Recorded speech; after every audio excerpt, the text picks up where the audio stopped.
Welcome to session number 30, Introduction to the Books of Prophecy.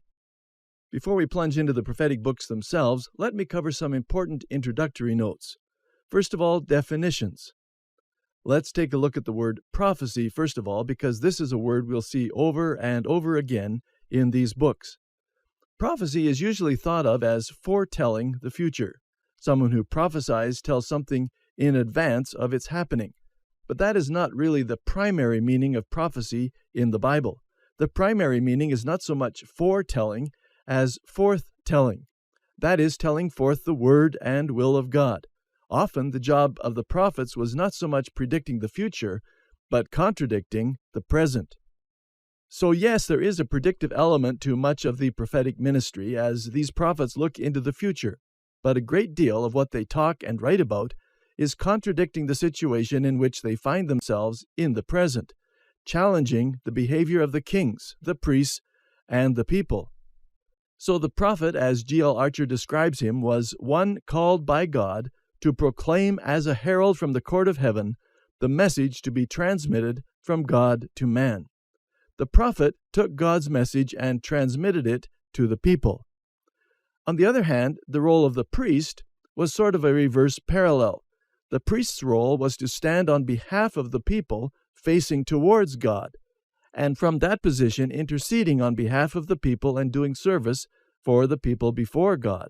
So the prophet and priest roles were two sides of the same coin, both focused on God and the people, but facing, as it were, in opposite directions. Secondly, qualifications of a prophet. Let's look at the prophet himself, first of all. His qualifications included a number of things. The most important qualification was a sovereign divine calling. He could not just become a prophet of his own volition. He had to be someone whom God had appointed and called to that role. Then he had been given special abilities by God in order to fulfill the role that God had given to him, especially the ability to perceive the truth of God and then the ability to communicate that truth in relevant ways to the people of God of his day.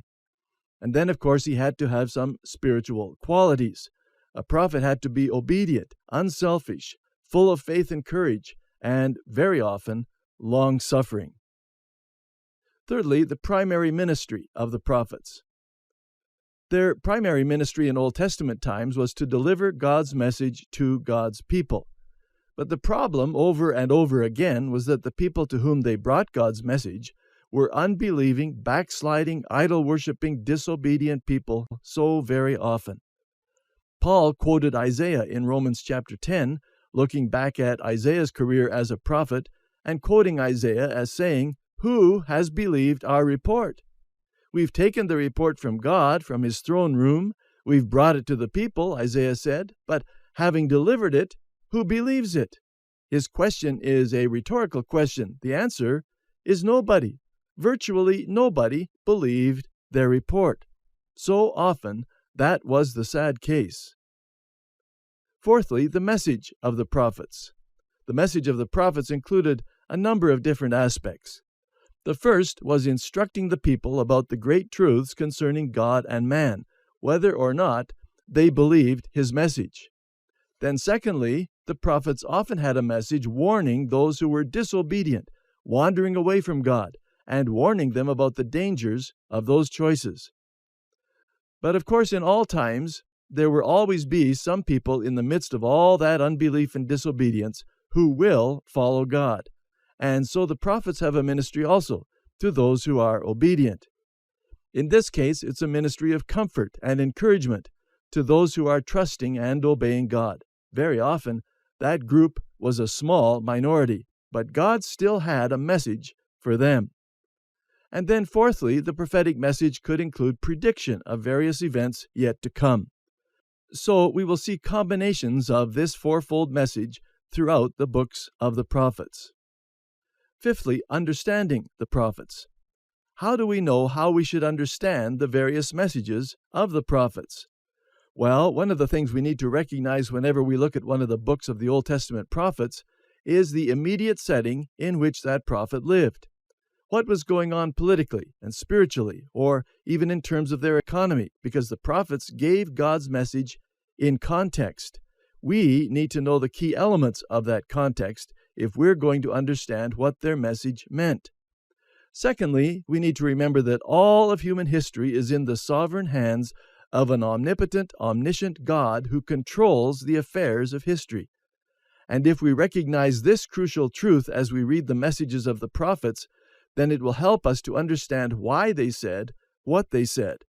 Sometimes their message is not only difficult for the people of that day to believe and receive, but difficult for us too, unless we keep that assumption in mind. And then there is a third thing to remember, because this also enters into so many of the messages of the prophets.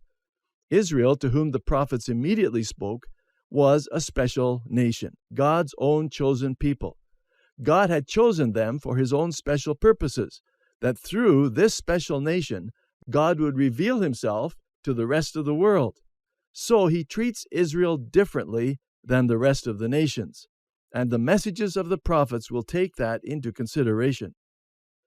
Then one of the very important things we need to know concerning each prophet is to understand their particular focal point. Let me give you an illustration from geography. Here is a photo I took in Banff National Park, just a few miles from our home in Calgary, Alberta. It's a beautiful area of Canada. The mountain in this picture is called the Three Sisters. If you hike or take a gondola lift up to the top of a mountain like this, you can see a great distance across a range of mountains. As you look along a mountain range, you will soon discover a trick of perspective.